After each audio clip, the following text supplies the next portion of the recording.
हमारे prime minister लाल किले पे खड़े होकर बोलते हैं और बहुत भावुक हो जाते हैं और बोलते हैं हमें महिलाओं की इज़्ज़त करनी चाहिए। हम प्रण ले सकते हैं कि महिलाओं की इज़्ज़त के लिए हम कुछ भी करेंगे।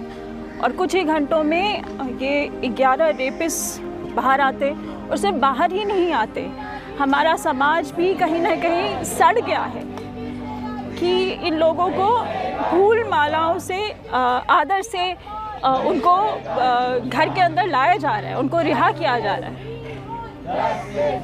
ये बहुत गलत है।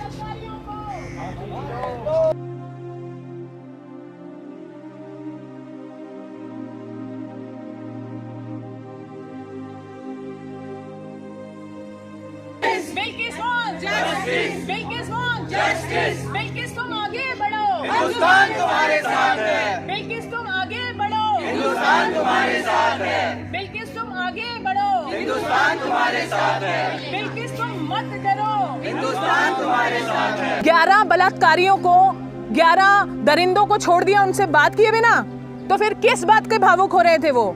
किस बात की भावुकता है ये सम्मान सिर्फ भावों में नहीं चाहिए हमें, ये भाव हमें उनके एक्शन में चाहिए। देखिए, हम भी चैन से सो सकते थे, घर में हम बैठ के संडे एंजॉय कर सकते थे, पर जब ऐसा कुछ हो जाता है दिल को चोट लगती है कि कोई रेपिस्ट संस्कारी कैसे हो सकता है। जिसने बलात्कार किया और 11 लोगों ने मिलकर बलात्कार किया, खाली बलात्कार नहीं किया, वो जब गर्भवती थी तो उनके साथ बलात्कार हुआ और उनके छोटे से मासूम से बच्चे को दीवार से पटक कर मार दिया, उनके परिवार को ख़त्म कर दिया।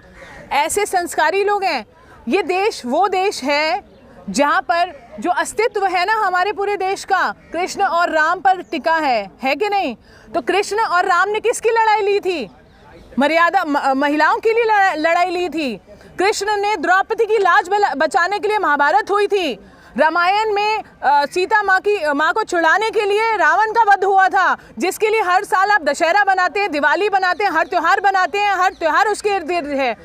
महिलाओं के मान सम्मान के लिए ये देश बना है। राम और कृष्ण महिला के मान सम्मान से बने हैं। उसके बाद इस देश में बिल्किस बानो के आरोपियों को छोड़ देते हैं।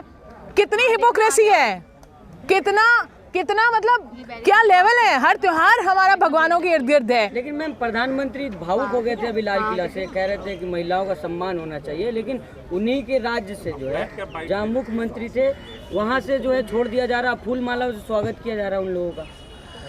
आप बताइए, जिस समय उन्होंने ये भाषण दिया उसके कुछ ही घंटों बाद ये लोग बाहर आ गए। आपको क्या लगता है ये कि उनके क्या बोलते हैं, उनकी समझ से बाहर की चीज़ थी क्या? उनको पता नहीं होगा? इतना बड़ा डिसीजन है, गुजरात का डिसीजन है, जहां छींक भी मारते नहीं हैं उनके मंत्री या उनके लोग उनसे पूछे बिना।